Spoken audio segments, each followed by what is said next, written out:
আল্লাহকে যদি বলি আল্লাহ তোমাকে দে ভয় করব মালিক,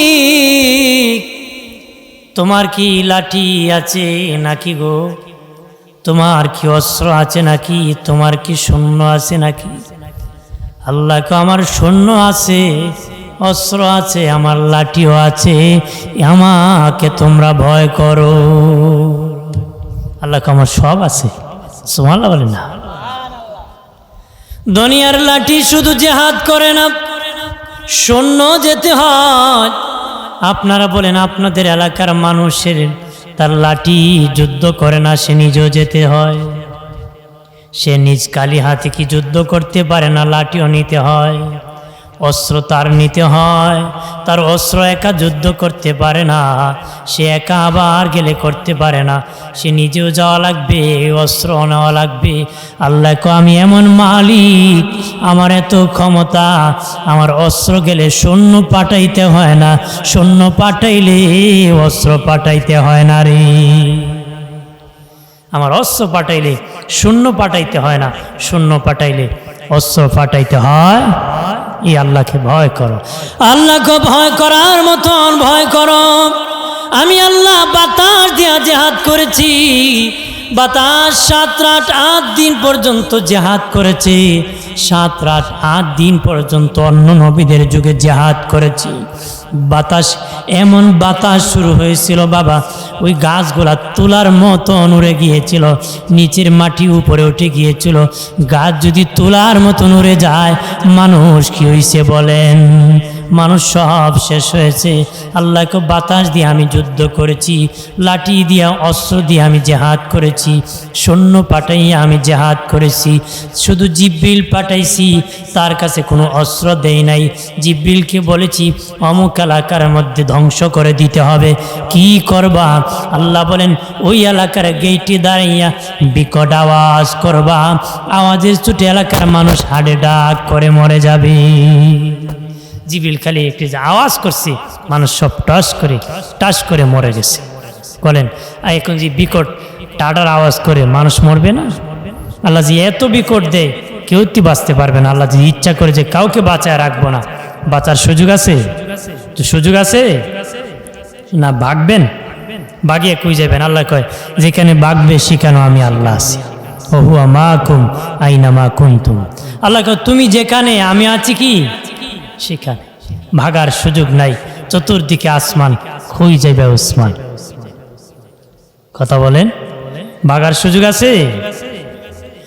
আমার বানের বাবা দিনারে খেয়াল করেন ভালো করিয়া, আল্লাহ এইভাবে জেহাদ করেছেন ব্যাং দিয়া।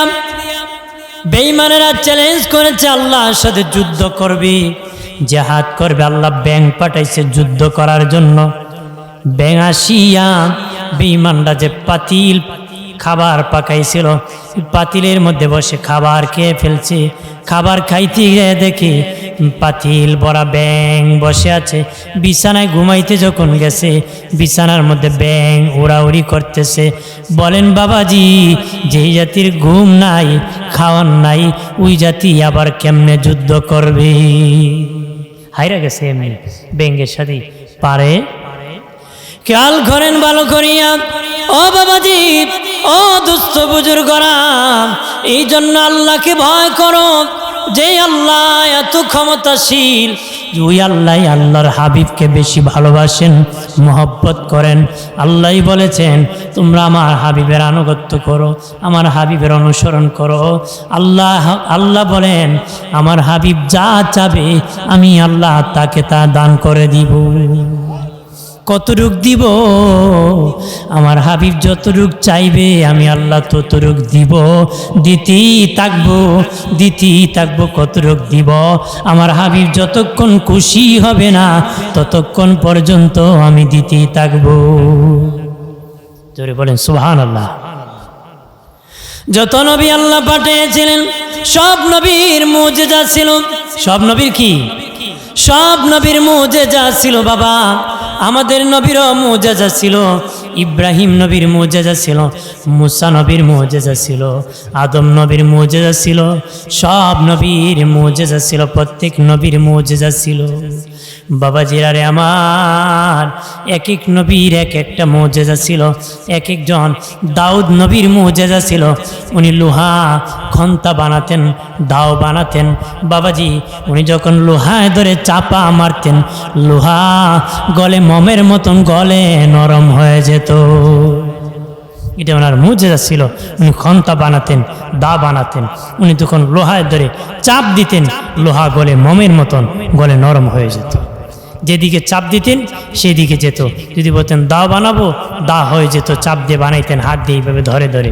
এটা দাউদ নবীর মুজিজা ছিল। জোরে বলি সুবহানাল্লাহ। বন্ধুরে আমার, মুসা নবীর মুজিজা ছিল লাঠি। লাঠি ছেড়ে দিলে সাপ হতো, ধরলে আবার লাঠি হতো। ছেড়ে দিলে সাপ হতো, ধরলে বাবা আবার লাঠি হয়ে যেত। এই লাঠির ইতিহাস লম্বা। ওই লাঠি কোত্থেকে আসছে? জান্নাত থেকে। জান্নাতের তওবা নামক গাছের ডাল ভেঙে আদম নবীকে যখন জান্নাত থেকে আল্লাহ বের করে দিয়েছিলেন, চালান হিসাবে সেই ডালটা দিয়েছিলেন। লাঠিটা আস্তে আস্তে মুসার কাছে এসেছে। মুসা নবীর মুজিজা ছিল লাঠি। লাঠি যখন ছাড়তেন সাপ হয়ে যেত, আবার যখন ধরতেন লাঠি হয়ে যেত। সুবহানাল্লাহ বলি না। ঈসা নবীর মুজিজা ছিল বাবাজি, উনি মুর্দা মানুষ জিন্দা করতে পারতেন। মুর্দা মানুষ জিন্দা করতে পারতেন বাবাজি। পাখি খেয়ে উনি খাবার পরে আবার যখন পাকাগুলা একত্র করে বলতেন আগের মতন পাখি হয়ে যাও, আগের মতন পাখি হয়ে যেত।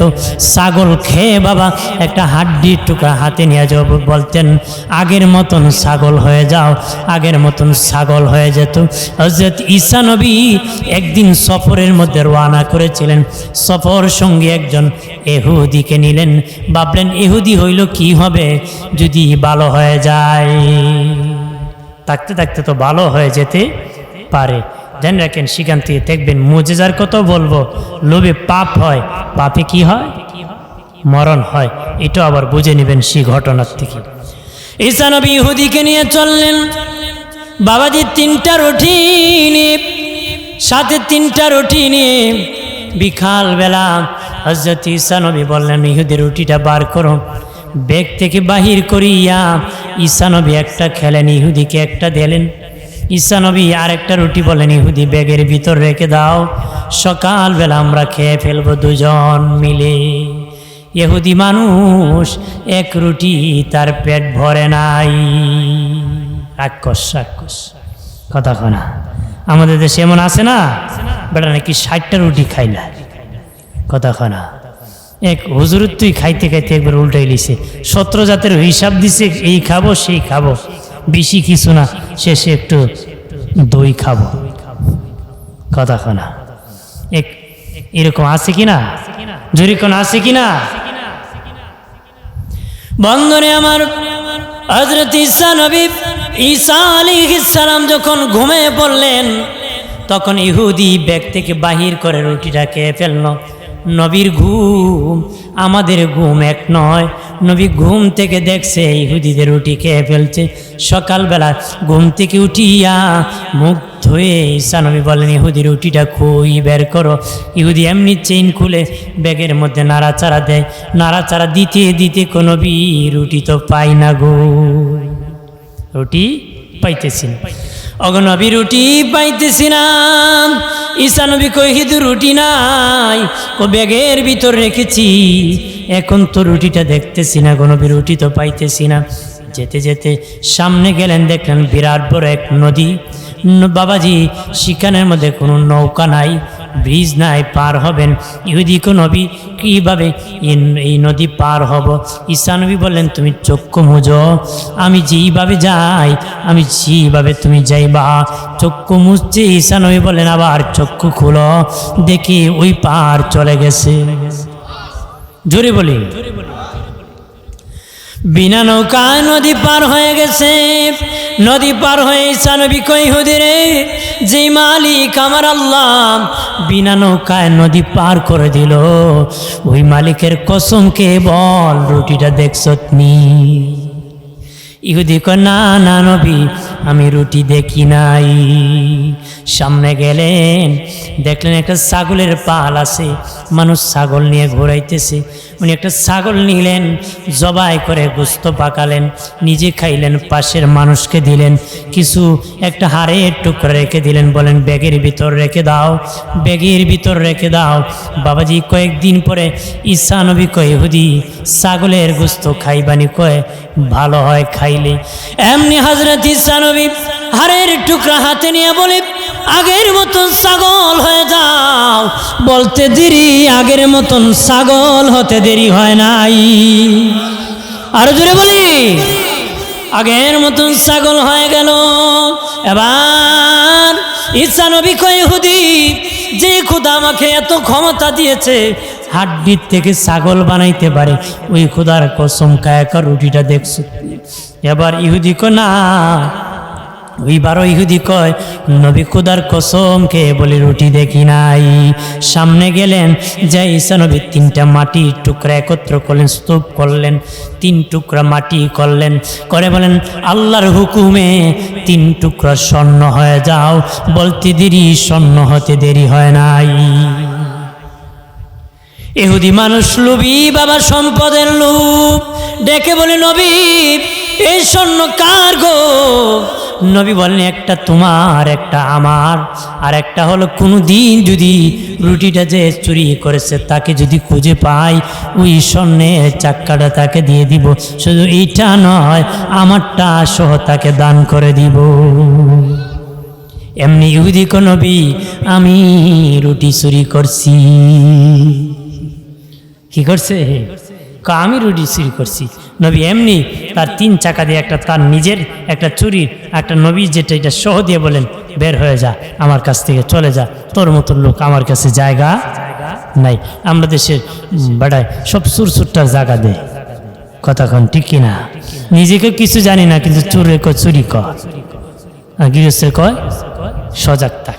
এরকম নাকি চালাকি, অতি চালাকির গলায় ধরি। অতি চালাকির কি? লোভে পাপ হয়, পাপে মরণ হয়। ওই ইহুদি লোভ করে 3 স্বর্ণের চাক্কা নিয়ে সামনে যাইতেছে, 3 ডাকাত তাকে ধরছে। দরিয়া কো সাথী কি? আল্লাহর কসম কিছু না। কসম টসম বলে লাভ নাই, পিটানো দিছে, স্বর্ণ পালায় ভাগিয়া গেছে। বাবাজি 3টা ডাকাত মিলে কয়, স্বর্ণ পাইলাম, এখন তো মিষ্টি খাওয়া লাগে। একটাকে মিষ্টি আনতে পাঠাইছে, 2টা যুক্তি করে এটা আসলে মেরে ফেলবো, 1.5 দুজনে পাইব। যেটা মিষ্টি আনতে গেছে সেটা বলে 20 মিশায় 2টাকে মেরে আমি একা 3টার মালিক হব। লোভে পাপ হয়, পাপে বাবা মরণ হয়। এত লোভ ভালো নারী, এত লোভ কি? বন্ধুরে আমার, লোভ করিও না, গরিব মারিও না। এখন মানুষ যত বড় লোক, গরিব মারিয়া কতক্ষণ মানুষ তেলের মাথায় তেল দেয়, যার তেল নাই তারে কেউ দেয় না রে। হাজি সাহেব হজ করে, আরেক হাজি সাহেবের বাড়ি রুমাল পাঠায়, জমজমের পানি পাঠায়, খেজুর পাঠায় বাবা, কিন্তু কোন গরিব মানুষের বাড়ি কেউ পাঠায় না রে। ধনীর বাড়ি ধনী যায়, ধনীকে ধনী গিফট করে লুঙ্গি দেয়, যার লুঙ্গি নাই তারে কেউ একটা লুঙ্গি দেয় না। মানুষ তেলের মাথায় তেল দেয়, এই জন্য শুধু তেলের দাম বাড়ে। কতক্ষণা দোস্ত বুজুর্গরা, আমরা বাঙালি এমন জাতি, একবার পিঠা খাওয়ার পরে আরেকবার যায়। কতক্ষণা এক লোকের কাছে গিয়েছে, পিঠাকে বাড়ি এসছে, আবার তার কাছে যায়, তার কাছে যায় লস হয়েছে, তার কাছে আবার যায়। যার বয়ান শুনলে মানুষ বেঈমান হয়, তার কাছে মানুষ দৌড়ায়। আমি বলি বাঙালি, এমন বাঙালি আমরার কলিজা নাই। কি নাই? কলিজাই নাই। কইতে পারেন হুজুর কলিজা নাই আবার কেমনে? কলিজা ছাড়া আবার বাঙালি মানুষ হয়নি। একটা গল্প বলে বুঝবেন কিভাবে বলছি। কলিজা নাই আমাদের। আপনারা বলেন বনের রাজার নাম কি? বলেন না, জানেন না? আপনাদের এলাকার শিয়াল নাকি? হ্যাঁ বলেন, সিংহ। এক বনের রাজা, সিংহ বুড়া হয়ে গেছে তো গর্ত থেকে বের হইতে পারে না, অনেক দিন ধরে খায় না। গর্তের পাশে দিয়ে যাচ্ছে এক শিয়াল, তো শিয়ালটা ডাকি আনছে, বাগনা আমার একটা খাওয়ানোর ব্যবস্থা করে দাও না। মামু শক্তি থাকতে যে জুলুম নির্যাতন করছো, কে আইব তোমার পাশে? আমরা শক্তি থাকতে জুলুম নির্যাতন করে না মানুষ? হ্যাঁ করে। এক পার্টি করছে আর এক পার্টি করতেছে, কথা কনা। এই দেশটা এরকমই চলবে, জোয়ার বাটার দেশ, কথা কনা। হাজরিন, কয় শক্তি থাকতে যে জুলুম নির্যাতন করছো, কে আসবে? বাগনা তোর বুদ্ধি আছে, তুই পারবে। শিয়ালের বুদ্ধি বেশি না? তে শিয়ালকে দেখে কি করতে পারি, গে দেখে এক হরিণ ঘাস খাইতেছে। হরিণ রেগে আমাদের বনের রাজা সিংহ মামা বুড়া হয়ে গেছে, উনি আমাকে খবর দিয়েছেন যে উনি বনের রাজত্বটা কাউকে দিয়ে দিবেন। আমি দেখলাম এই রাজা, বনের রাজা হিসেবে তোকে বড় মানায়, কারণ তোর শরীরটা বড় চকচক, তোর শিংটা বড় সুন্দর, তোর চোখে তো মায়াবী, যার কঠিন দিল হেরো প্রেমের বাবাইবে। কথা হয় না? আপনারা বলেন কার না মনে চায় বনের রাজা হইতো? সকলের তো মনে চায়। তো হরিণে মনে মনে জাগছে যে দেখি সুযোগিনী বনের রাজা হইতে পারে। বলতেছে কোন আরে খেয়ে ফেলবে, হাতি তো খেয়ে ফেলবে। না না, সে রাজত্ব তোমাকে দিয়ে দিবে, চলো। তে এক পাও দায়, তিন পা পাচ্চায়। যেতে যেতে গর্তের কাছাকাছি যখন গেছে, হরিণ সিংহ তো অনেক দিন ধরে খায় না, এমনি তার হাত বাড়াই দিছে। হরিণ কি করছে, বাচ্চা দৌড় মারছে পিছনের দিকে। আর হাতি কি করছে, সিংহ কি করছে, এই হরিণের কানে ধরে ফেলছে। কান ছিঁড়ে হাতে চলে আসছে, হরিণ ভাগিয়া চলে গেছে। কান ছিঁড়ে কি হাতে চলে আসছে, হরিণ ভাগিয়া চলে গেছে। শিয়াল কইতেছে মামু এত খিদা তোমার, পাশে তো নিয়ে আসছিলাম, টান মারলা কেন? কনার বাগনা ভুল হইছে, তুই পারবি আবার আনতে। কনা না আর তো আসবে না। কনা তুই পারবি, তুই পারবে আনতে পারবি। ঠিক আছে, কানটা আমার হাতে দাও। যে কান ছিঁড়ছিল, কয় কানটা আমার হাতে দাও। কান নিয়ে হরিণের কাছে কমিয়া, এত ডর থাকলে বনের রাজা হন যাব? কয় না না, বা খেয়ে ফেলবে। কয় না, বনের রাজা সিংহ মামা চাইছিল রাজত্বের কথা তোমার কানাকানি কইতো, কারণ এগুলো তো গোপন কথা, এই জন্য তোমার কানে ধরছিল, তুমি মারছো টান, গেছে সির।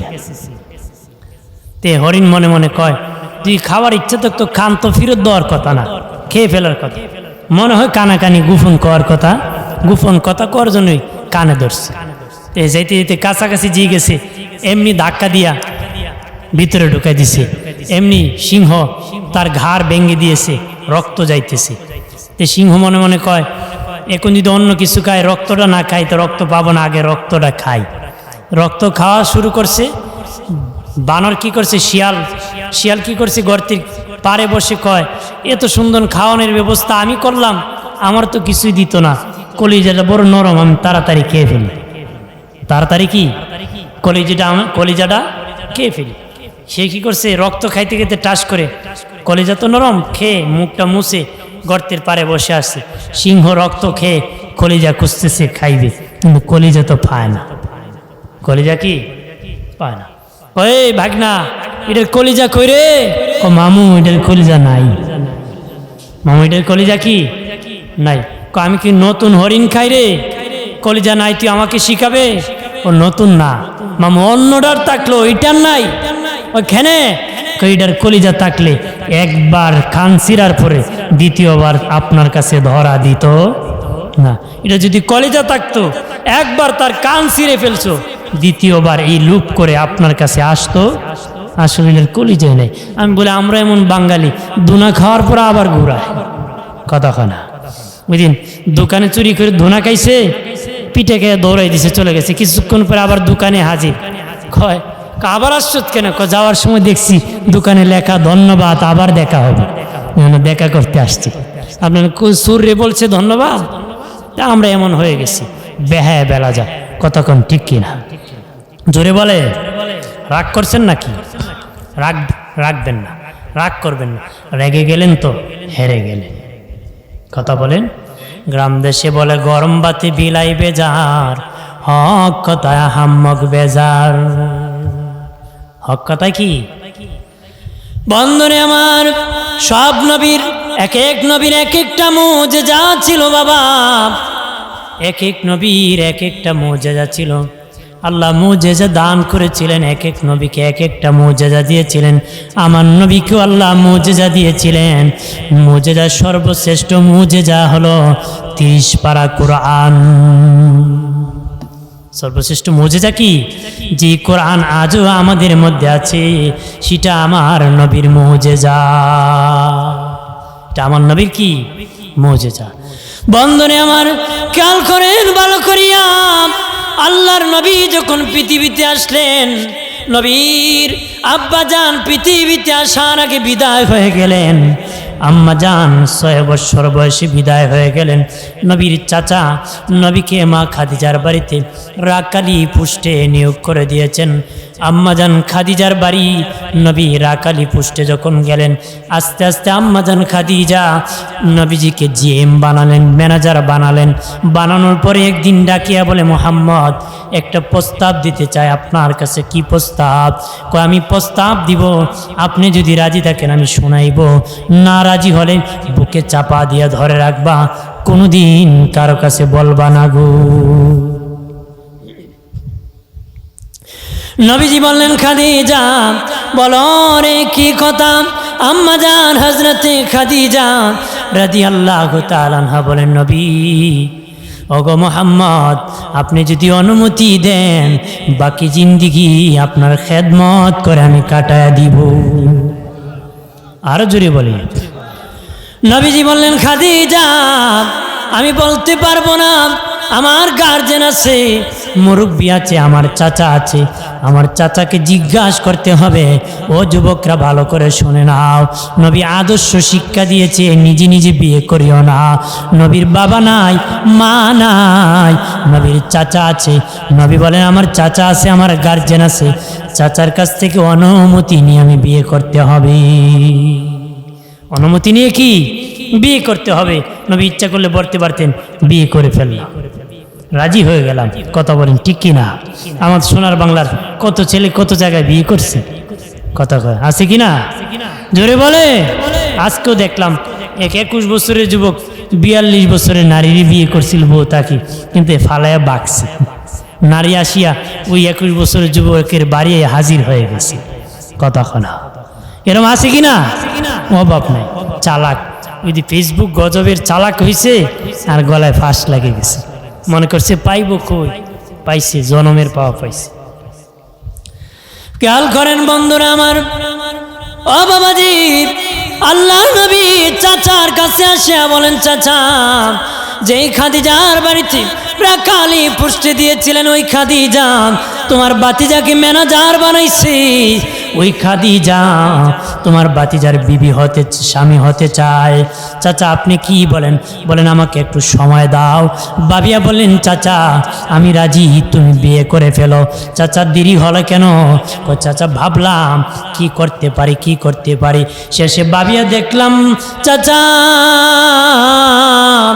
যে কারণ আমি যখন বিদায় হয়ে যাব, এই মক্কায় মানুষ তোমার বিপক্ষে লেগে যাবে, তোমার দুশ্মনী করবে।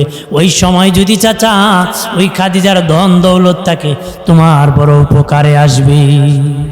সুবহানাল্লাহ বলে না, আরো জোরে বলি, তোমার বড় উপকার আসবে রে। এই জন্য আমি রাজি হয়ে গেলাম। বিয়ে হয়ে গেল। মক্কার বেঈমানেরা বদনাম রটাইলো, খাদিজা কিভাবে এতিম গরিব মোহাম্মদকে বিয়ে করলো, কিভাবে বিয়ে করলো, বদনাম রটায় দিল। বাবা জিরানি আমার, আম্মা জান খাদিজা বড় বুদ্ধিবতী নারী ছিলেন, জ্ঞানী ছিলেন। উনি স্থানীয় নেতৃবৃন্দুকে দাওয়াত করে নিলেন।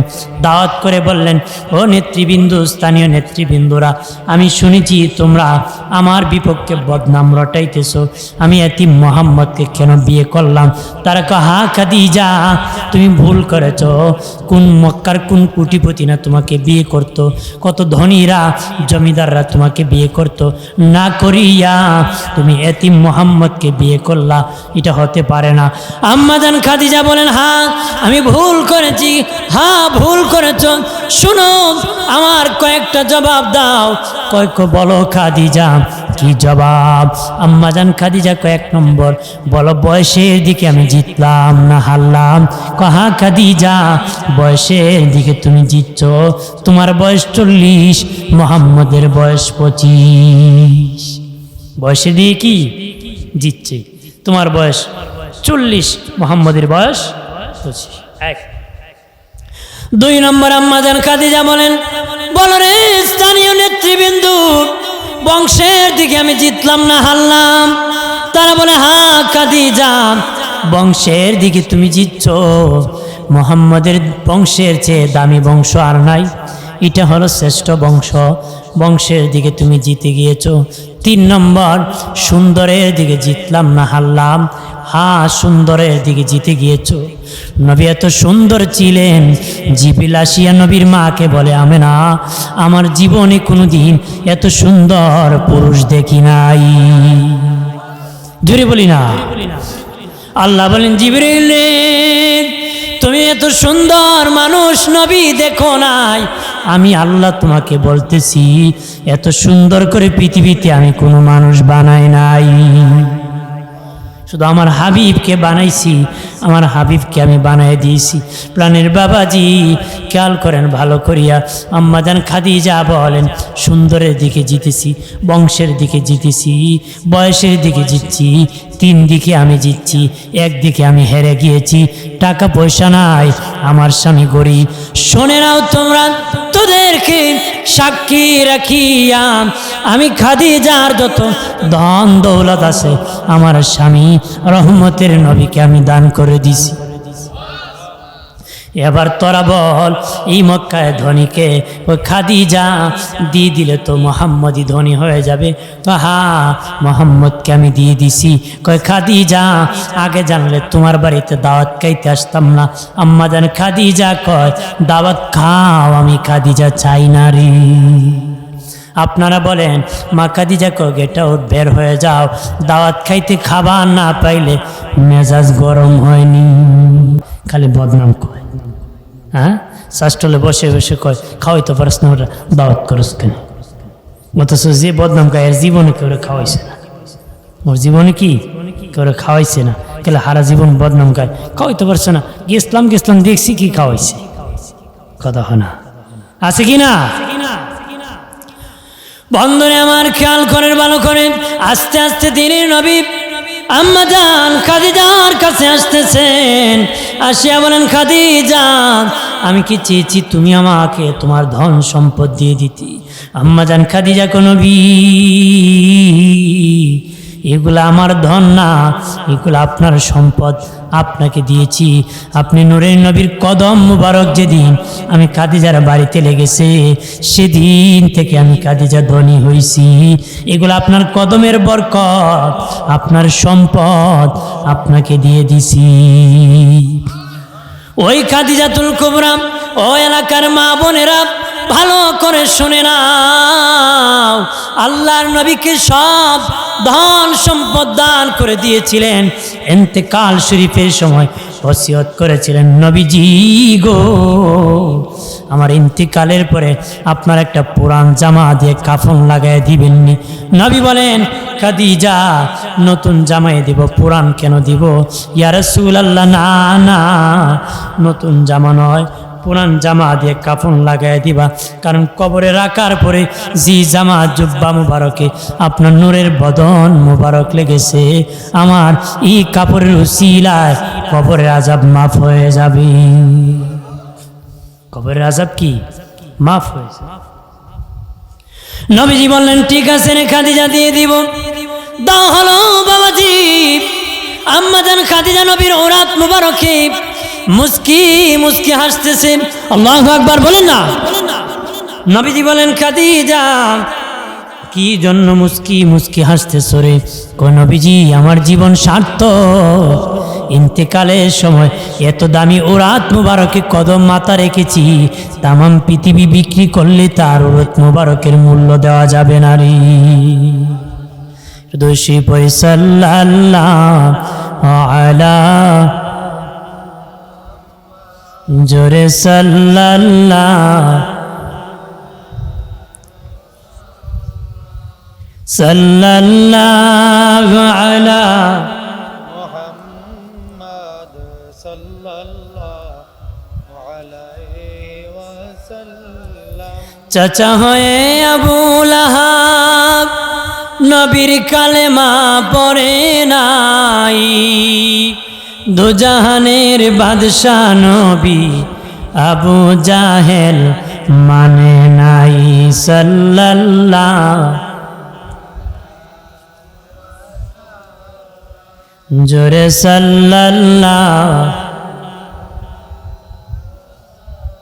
সাল্লাল্লাহু আলা মুহাম্মাদ সাল্লাল্লাহু।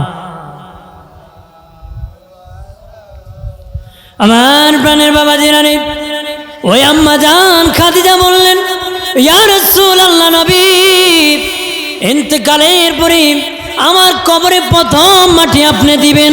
আল্লাহু আকবার বলেন না। আমার কবরে প্রথম মাটি দিবেন নবীজি।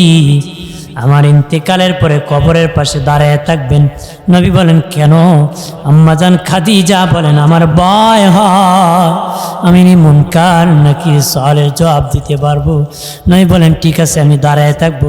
ইন্তেকালের পরে নবী জামা দিয়ে দিলেন, কবরে রাখার পরে দাঁড়ায় থাকলেন। মা ফাতেমা কাঁদতেছে, বয়স 7। আল্লাহ বলেন, জিবরিল যাও আমার হাবিবকে জানিয়ে দাও তাড়াতাড়ি বাড়ি যাইতে কও। আমি আল্লাহ খাদিজার প্রশ্নের উত্তর আমি নিজে দিয়ে দিছি। নবী তাকবীর, নারে রিসালাত।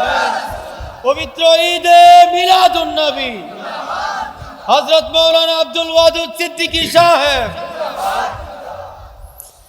বন্ধুরে আমার, দয়াল নবী বলেন, খাদিজার লাশ মুবারক যখন কবরে রেখেছিলাম, আমি মাথা কাবার দিকে ঘুরে দিই, কিন্তু কাবার দিকে মাথা থাকে না, মাথা সোজা হয়ে যায়।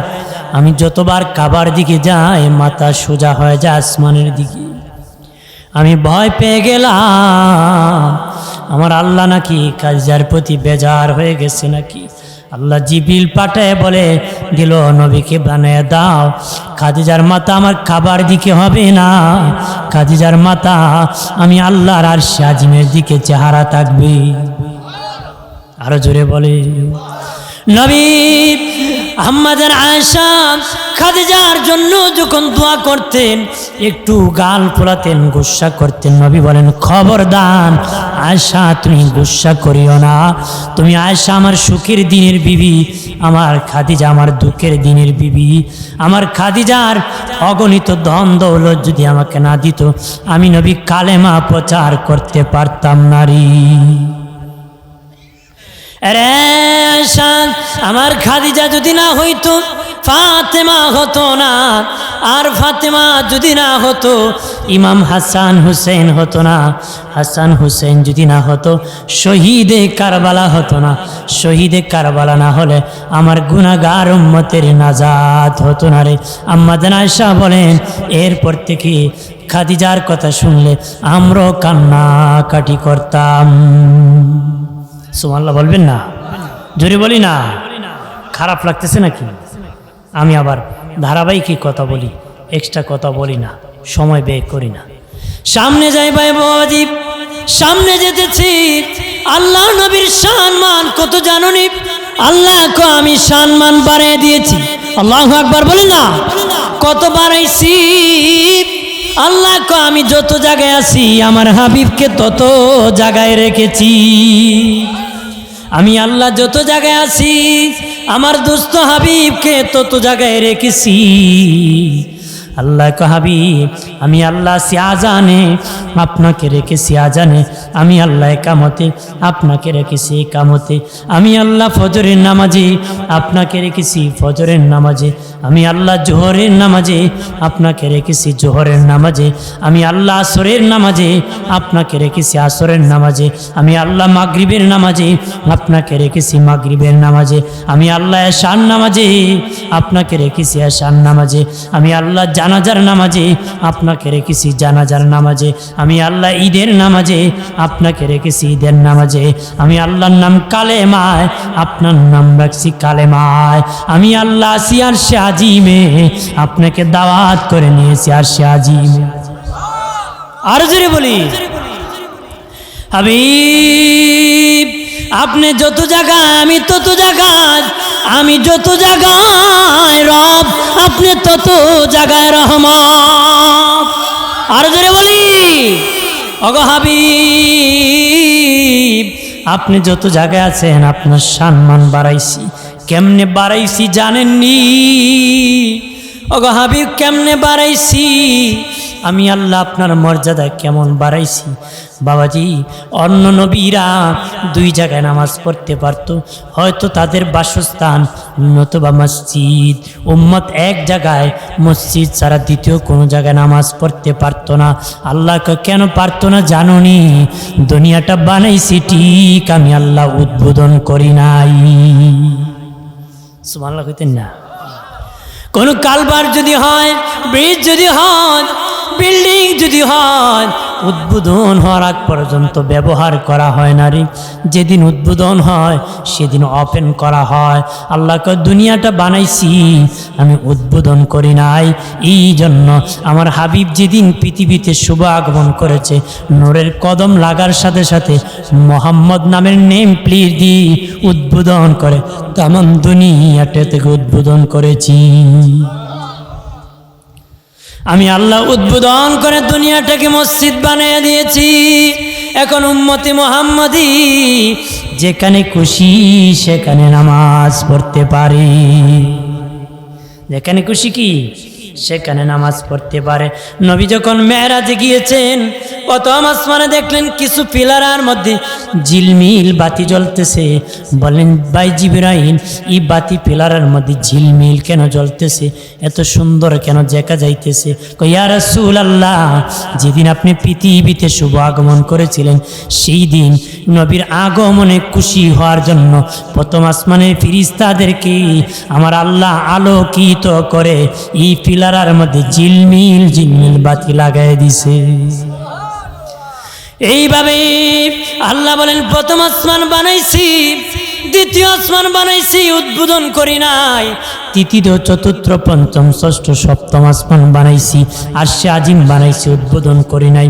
প্রথম আসমানে মেরাজ রজনী তিনি একটা নেম প্লেট দিয়ে উদ্বোধন করেছি, দ্বিতীয় আসমান উদ্বোধন করেছি, তৃতীয় আসমান উদ্বোধন করেছি, চতুর্থ আসমান উদ্বোধন করেছি, পঞ্চম আসমান উদ্বোধন করেছি, ষষ্ঠ সপ্তম আসমান উদ্বোধন করেছি।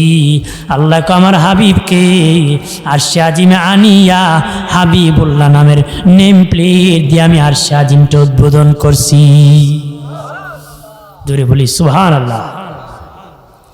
জেনে রাখেন বাবাজি, ও বাবাজি খেয়াল করেন ভালো করিয়া, নবীর সম্মান কত। নবী দুনিয়ার দাঁড়িয়ে জান্নাত দেখতে পায়, সুবহানাল্লাহ বলে না? নবী দুনিয়ার থেকে এইভাবে হাত বাড়াইতেছেন। সাহাবীরা বলি নবী এইভাবে কেন হাত বাড়াইছেন? নবীকে আমি জান্নাত দেখতে পেয়েছি, জান্নাতের আঙ্গুর বাগান দেখতে পেয়েছি। আমি আঙ্গুর বাগানে আঙ্গুর ফলে হাত বাড়াইছি। আরো জোরে বলি নবীর সম্মান কত জানুরি? সব যত রাসূল আল্লাহ পাঠাইছেন 313 জন অথবা 315 জন রাসূল, কোন নবীর কালেমায় রাসূল নাই, একমাত্র আমার নবীর কালেমায় আছে লা ইলাহা ইল্লাল্লাহু মুহাম্মাদুর রাসূলুল্লাহ সাল্লাল্লাহু আলাইহি ওয়াসাল্লাম। কোন রাসূলের কালেমায় রাসূল নাই, একমাত্র আমার নবীর কালেমায় রাসূল আছে। বাবাজি নবী মেরাজে যখন গিয়েছেন ডান দিকে দেখলেন 313টা কুরসি আছে, একদিকে বাম দিকে দেখলেন একটা কুরসি আছে। আল্লাহ নবী বললেন ও মালিক একদিকে 312টা আর একদিকে একটা কেন? আল্লাহ বলেন একদিকে 312টা কুরসি বানাইছি 312 জন রাসূলের জন্য, আর একদিকে একা একটা কুরসি বানাইছি আপনি হাবিবের একার জন্য।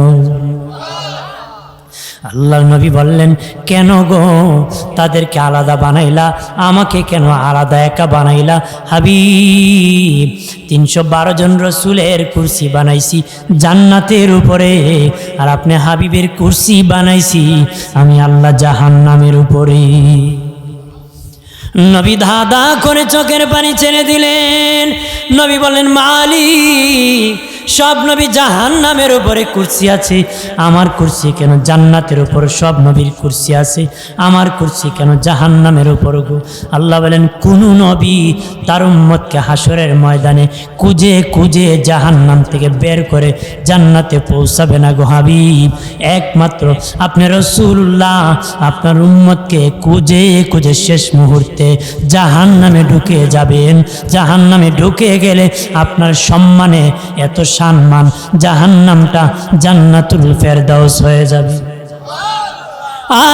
আর আপনার উম্মতকে হাতে ধরে ধরে জাহান্নাম থেকে উঠায়া জান্নাতে পৌঁছায়া দিবে। আর জোরে বলি, আমার মায়ের নবী কত সম্মান জানেননি? ওরে সুন্নি জনতা, বাবাজি, সাগর নদী নালার মহাসমুদ্রের পানি যদি কালি বানানো হয়, সব বৃক্ষকে যদি গাছ কলম বানানো হয়, আর যদি লেখা শুরু হয়, কলম কালি শেষ হবে, কলম শেষ হবে, নবীর সম্মান বলা শেষ হবে না রে। আজকে নবীর সম্মান নিয়ে ব্যঙ্গ করে বকাবকি করে, বাবাজি অনুরোধ করে বলি রে, নবীর সম্মান নিয়ে ব্যঙ্গ করিও না, মস্কারি করো। কার সাথে মস্কারি করো? আমার সাথে মস্কারি করো, নবীর সাথে মস্কারি করিও না। নবীর সাথে মস্কারি করতে দেরি, বেঈমান হতে দেরি হবে না রে। ইমাম জালালউদ্দিন সুয়ুতি বলেন, কেউ যদি আল্লাহকে গালি দেয়, কালেমা পড়ে আবার মুসলমান হয়ে যাবে, কিন্তু কেউ যদি দয়াল নবীকে গালি দেয়, কিয়ামত পর্যন্ত যদি কালেমা পড়ে আর কোনদিন মুসলমান হবে না রে। নবীর সম্মান এত বেশি, এত সম্মান বেশি, গালাগালি বকাবকি করিও না। কোরআন যদি কেউ ভুল তেলাওয়াত করে, তুমি কোরআন ভুল পড়ে ব্যঙ্গ করে শোনানোর কথা না, ওই হুজুরকে বলবা তুমি শুদ্ধ করে তেলাওয়াত করো। নবীর দুরূদ পড়তে যদি কেউ ভুল করে, তুমি বলবা ভাই এটা এইভাবে হবে, এটা তুমি ভুল করিও না। কিন্তু ব্যঙ্গায় আবার দুরূদ পড়ে, এটা কোনো উম্মত পড়তে পারে না, ইহুদিদের দালাল ছাড়া এমন কাজ করতে পারে না রে। কথা বলেন ঠিক কিনা? নবীর শানে বেয়াদবি করা যাবে না। নবীর শানে যারা বেয়াদবি করেছে, আল্লাহ নিজে প্রতিবাদ করেছে। কথা বলেন ঠিক কিনা? নবীকে যারা গালি দিয়েছে, আমাকে গালি দিলেন, আমার বাবা প্রতিবাদ করবে। বাবাকে গালি দিলে আমি প্রতিবাদ করব, আমার বন্ধুকে গালি দিলে আমি প্রতিবাদ করব, ইমামকে গালি দিলে মুসল্লি প্রতিবাদ করবে, চেয়ারম্যানকে গালি দিলে উপজেলার চেয়ারম্যানও প্রতিবাদ করবে, উপজেলার চেয়ারম্যানকে গালি দিলে এমপি সাহেব প্রতিবাদ করতে পারে, এমপিকে গালি দিলে প্রধানমন্ত্রী প্রতিবাদ করতে পারে। এতটুকু সীমাবদ্ধতা বাবা। আর আমার নবী এমন নবী, অন্য নবীকে যখন গালি দিত কেউ, নবী নিজেই প্রতিবাদ করতে হতো, নবী নিজেই প্রতিবাদ করতে হতো। আমার হাবিব, আমাদের নবী, রহমতের নবীকে যখন বেঈমানরা গালি দিত, আল্লাহ নিজে প্রতিবাদ করত। আল্লাহ নিজে কি? নিজে প্রতিবাদ করতেন, নিজে প্রতিবাদ করতেন। সাহাবীরা এত আশেক, নবীর জন্য জীবন বিলীন করে দিতেন। আর যদি বলি বাবাজি, অন্য নবীর উম্মতেরা বাবাজি এত কিছু দেওয়ার পরও জীবন দিতে তারা রাজি হয় নাই। শেষে কইতো তুমি আর তোমার খোদাই যুদ্ধ করো। আর 1500 বছর আগে উম্মতে মুহাম্মদী নবীকে নূরের চেহারা দেখে, তারা নবীর নূরের চেহারা দেখে জিহাদের ময়দানে জীবন দিয়ে দিত, তারা জীবন দিয়ে দিত। এই জন্য কইছে, বলছে উম্মতে মুহাম্মদী সবার শেষে পৃথিবীতে এসেছে, তবে বাবা সবার আগে আগে জান্নাতে যাবে।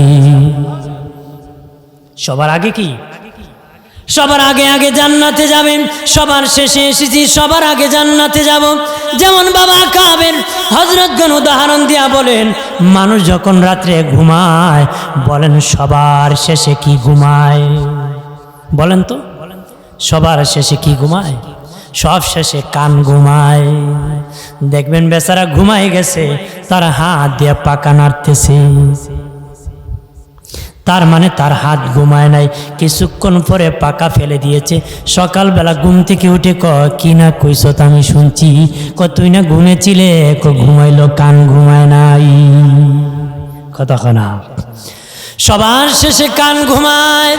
আবার যখন মসজিদের মধ্যে আজান হয়, সবার শেষে ঘুম থেকে কান ওঠে। কান প্রথম সজাগ হয়, কানের মধ্যে আওয়াজ হয়, তখন ঘুম ভাঙ্গে। কথা বলেন ঠিক কিনা? সবার শেষে ঘুমায় কান, সবার আগে ঘুম থেকে উঠে কান। আমরা উম্মতে মুহাম্মদী সবার শেষে আসছি, সবার আগে জান্নাতে যাব। সবার আগে কি? জান্নাতে যাব। বন্ধুরে আমার, খেয়াল করেন ভালো করিয়া, নবীর জন্য আশিক হতে হবে। কথা বলেন না, মুখে মুখে নয়, জীবন দিয়ে আশিক হতে হবে। ওই কিশোরগঞ্জে কুড়িয়ারচরে এক আমার ভাই আশিক নবীর জুলুসে জীবন দিয়ে দিছে। কথা বলেন ঠিক কিনা? নবীর সম্মানের জন্য আনন্দিত হয়েছিল বাবা। সেখানের মধ্যে সন্ত্রাসীরা হামলা করে জীবন নিয়ে নিছে।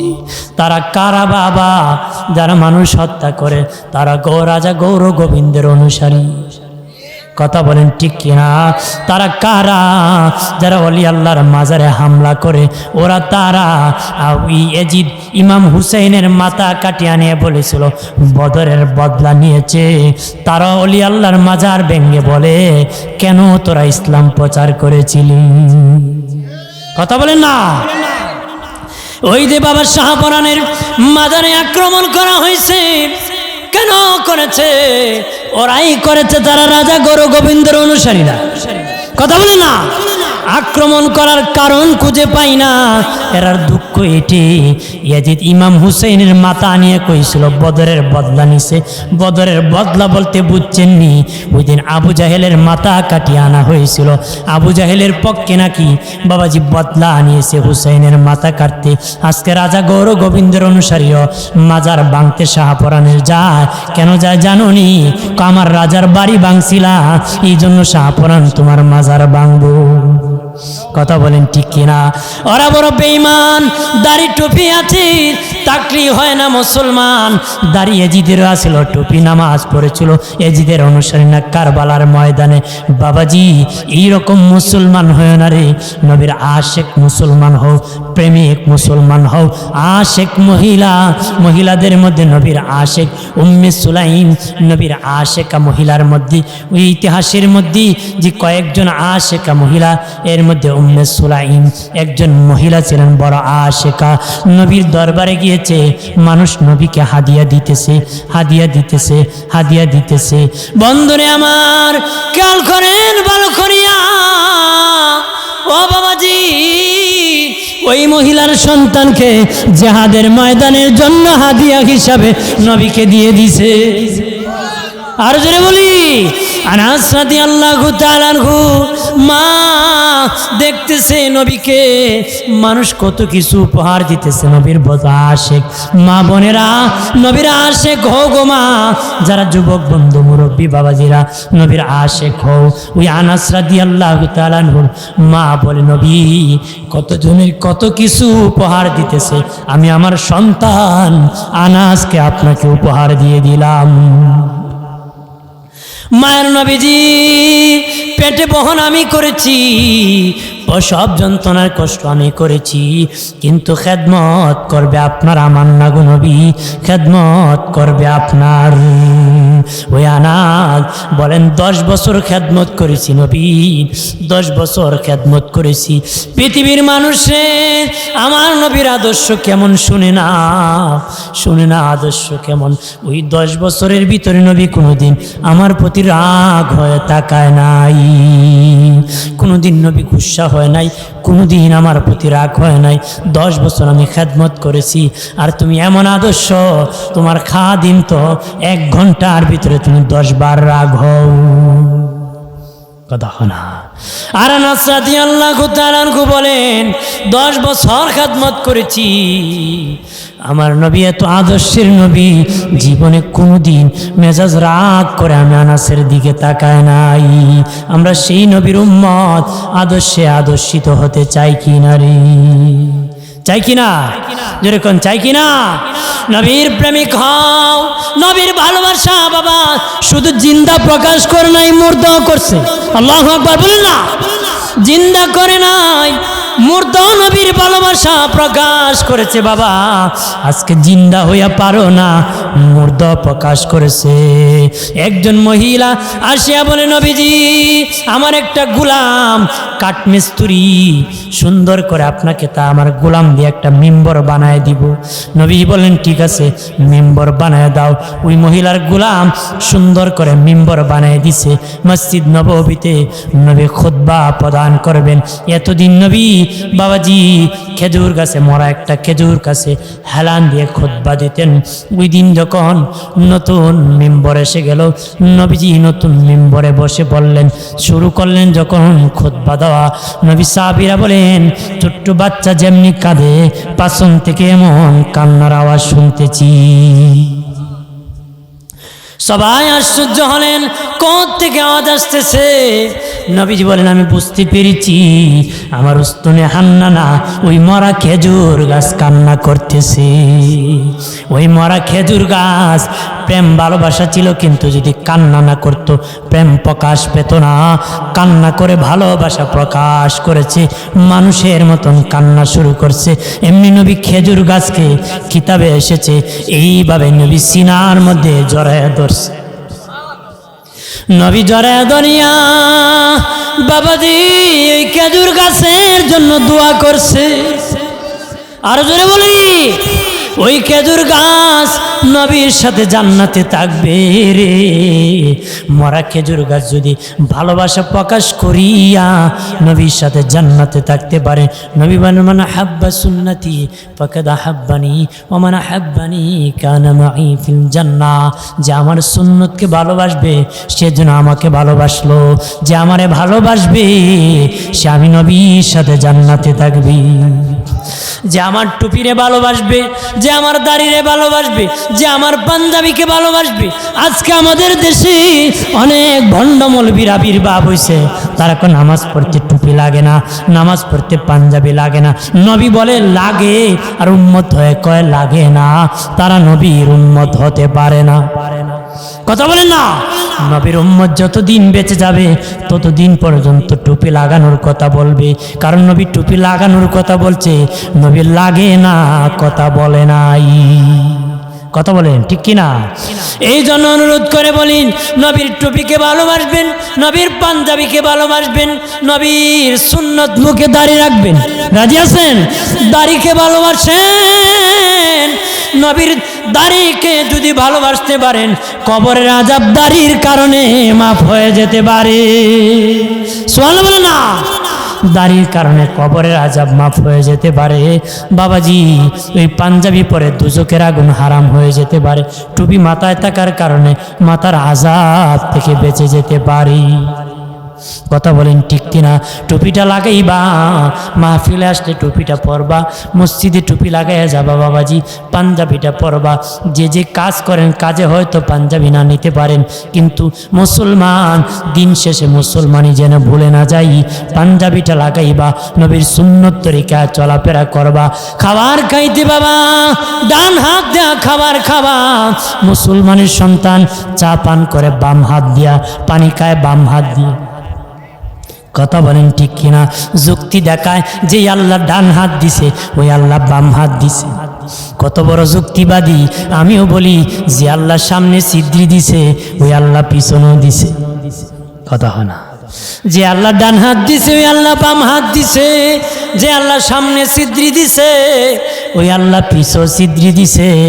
বাম হাত দিয়ে যদি খাইতে চাও একবার পিছন দিকে খাও না, পিছন দিকে খাওয়ার সুযোগ নাই বাবা। এই দিকে ঢুকাইবা ওই দিকে বাহির হবে, ওই হাত দিয়ে খাইবা ওই হাত ওই জায়গায় ইউজ করবে। কথা বলেন ঠিক কিনা? হাত দুইটা দিয়েছে, দুই জায়গায় ব্যবহারের জন্য দিয়েছে। ও বাবাজি খেয়াল করবেন মুসলিম জনতা, ডান হাত দিয়া খাবেন, রাজি আছেন? ডান হাত দিয়া খাবেন, বাম হাত দিয়ে খাবেন না। পানি খাওয়ার সুন্নত, নবীর সুন্নতকে ভালোবাসবেন। বাবাজি পানির সুন্নত হলো প্রথম পানিটা দেখে নেবেন এটার মধ্যে ভালো না মন্দ, এটা খাওয়া যাবে কিনা, উপযোগী কিনা। প্রথম পানির সুন্নত হলো পানির গ্লাস হাতে নিয়ে দেখবেন পানিটা ঠিক আছে কিনা। তারপরে বাবা 3 বারে পানি পান করা নবীর সুন্নত। কয়বারে? 3 বারে পানি পান করা নবীর সুন্নত। এইভাবে পান করবেন। টয়লেটে যখন ঢুকবেন কদম ডান বাম পাও আগে ঢুকাবেন, বের হওয়ার সময় ডান পা আগে দিবেন। মসজিদে যখন ঢুকবেন ডান পাও আগে ঢুকাবেন, বের হওয়ার সময় বাম পা আগে দিবেন। কথা বলেন ঠিক কিনা? একজন আরেকজনের সাথে যখন দেখা হবে আগে সালাম দিয়ে দিবেন। নবাবি দেখায়ও না, আমি এলাকার মুরব্বী, আমি কেন সালাম দিব? 14 গোষ্ঠী আমারে দিব। ইমাম কয় আমি কেন সালাম দিব? মুসল্লি আমারে সালাম দিব। সভাপতি কয় আমি কেন ইমামরে সালাম দিব? ইমাম তো আমারে সালাম দিব যদি চাকরি থাকতে হয়। সেক্রেটারি কয় আমারে সালাম দিব যদি ইমাম বেতন নিতে হয়। কথা বলেন ঠিক কিনা? অহংকারী অহংকারী জাহান্নামী, চিল্লায় বলেন না আউযুবিল্লাহ। কারণ আমার নবীকে জীবনে কেউ আগে সালাম দিতে পারে নাই, নবীকে জীবনে কেউ আগে সালাম দিতে পারে নাই। নবীর চেয়ে কেউ বড় হয় নাই, নবীর চেয়ে কেউ বড় হয় নাই। অনুরোধ করে বলি আগে সালাম দিবা। আম্মা জান আয়েশা বলেন জীবনে কোনোদিন আমার প্রাণের স্বামী রহমতের নবীকে আগে সালাম দিতে পারি নাই। সুবহানাল্লাহ বলেন না। আজকে স্বামীকে স্ত্রী সালাম দেয় না, স্ত্রী স্বামীকে সালাম দেয় না, এই জন্য ঘরে খিলাখিলি। কয়েকদিন পরে 3 তালাক দিয়া 14 তালাক দেয়, 14 গোষ্ঠীর তালাক দেয়। এমন লোক আছে আমাদেরকে কজন তালাক দিতে দিতে কইছে তোর মারও তালাক, তোর বাপরও তালাক, তোর 14 গোষ্ঠী তালাক। এমন হুল্লোক বাল্লোক আমাদের দেশে আছে। কথা বলেন ঠিক কিনা? কারণ হলো নবী সুন্নত তরিকায় জীবন চালায় না। বাবাজি আম্মা জান আয়েশা সিদ্দিকা রাদিয়াল্লাহু তাআলা আনহা বলেন একদিন আমি আয়েশা বস্তার ভিতর মুড়ায়া মুড়ায়া আমার হুজরার দরজার চিপার মধ্যে দাঁড়ায় থাকলাম। আমি আগে সালাম দিব, কিন্তু অন্যদিন নবী কাছে আসিয়া সালাম দেয়, ওই দিন নবী দূর থেকে আমাকে সালাম দিয়ে দিছে। রাসূলুল্লাহ কেমনে দেখলেন? আমি যে বস্তার ভিতর মুড়ায়া এই জায়গার মধ্যে দাঁড়াইছি। নবী বলে আয়েশা আমি নবী মসজিদ নববী থেকে দেখেছি, তুমি দে লুকাইছো। হযরত আবু বকর সিদ্দিক রাদিয়াল্লাহু তাআলা কোনোদিন হযরত আলী রাদিয়াল্লাহু তাআলা আবু বকরকে আগে সালাম দিয়ে দিতে পারতেন। কোনোদিন হযরত আবু বকর আগে সালাম দিতে পারেন না, চেষ্টা করে পারেন নাই। একদিন হঠাৎ করে আলী সালামই করেন নাই। নবীজির কাছে আবু বকরকে বলে ইয়া রাসূলুল্লাহ আমি সালাম দিতে চেষ্টা করি কিন্তু পারি না, কিন্তু আজকে আলী আমাকে সালামই করলো না, আমার প্রতি কোনো রাগ করলো নাকি? নবীজি ডাক দিয়ে না বলেন আলী তুমি কি আমার আবু বকরের প্রতি গুসা করেছো? কই ইয়া রাসূলুল্লাহ আমি গুসা করি নাই, গত রাত্রে জান্নাত স্বপ্নে দেখছি। জোরে বলি জান্নাত দেখছি। জান্নাতে একটা কুরসি দেখছি। আমি জিজ্ঞেস করলাম এই কুরসির মালিক কে হবে? উত্তরে ফিরিস্তা কইছে যে আগে সালাম দিবে সে কুরসির মালিক হবে। আমি দেখলাম আমার ভাই আবু বকরকে এই কুরসিতে মানায়, এই জন্য আমি আগে সালাম না দিয়ে ভাইকে সুযোগ দিয়ে কুরসির মালিক বানাই দিছি। আরো জোরে বলি না, আমরা তো খালি কই নাই, ঠেলতে ঠেলতে দেয়াল ভেঙে টেঙে ফেলে দিতে পারে কেউ কাউরে। কতক্ষণ ঠিক কিনা? কারো কেউ হেল্প করতে চায় না, শুধু একওয়ালা বাঁশ দিতে চায়। শুধু কি? শুধু বাঁশ দিব, বাঁশ। দুনিয়া কাউকে বাঁশ দিয়েন না, মরলে কবরে বাঁশ দিয়েন। রাজি আছেন? যেরকম রাজি আছেন? যতদিন বাঁচবেন নবীর আশিক হয়ে বাঁচবেন, প্রেমিক হয়ে বাঁচবেন, নবীর প্রেমে কাঁদবেন, দেখবেন নবী দেখা দিবে।